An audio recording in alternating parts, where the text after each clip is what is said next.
Dr. Peter Attia went on Stephen Bartlett's Diary of a CEO podcast, and what they talked about you really need to hear. If you don't know who Peter Attia is, you are missing out. You need to follow this guy. He's one of the leaders in the health industry in determining what factors lead for a long, full, healthy life. He's also a doctor. But one of the main things he talked about in this podcast, one of the underlying truths, is what he calls the marginal decade. What the marginal decade is the last 10 years of life where you can't really do the things that you want to do, whether that's swimming, walking, running, the physical things that you can't do anymore because they're in the last 10 years of your life.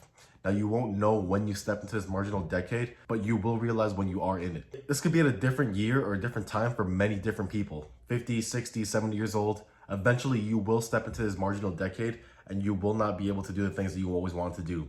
So how do you combat that? How do you make sure this marginal decade is the best decade that you possibly can have? This graph right here kind of tells how your health journey will play out over the course of your life. Now, the peak of the graph is 30 years old.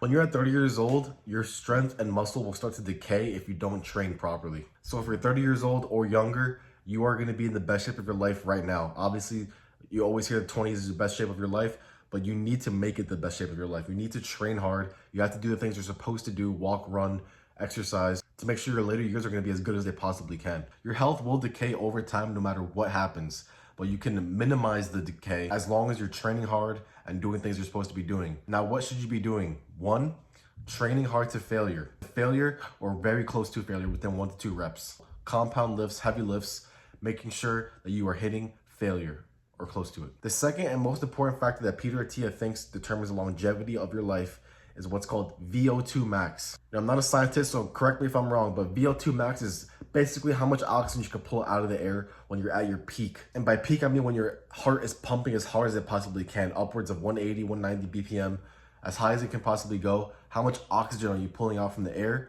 That determines your VO2 max. Train hard, 1, and 2, run hard or bike hard or swim or do whatever it is that can get your heart rate up. Do those 2 things, your marginal decade will not be too bad, hopefully at least.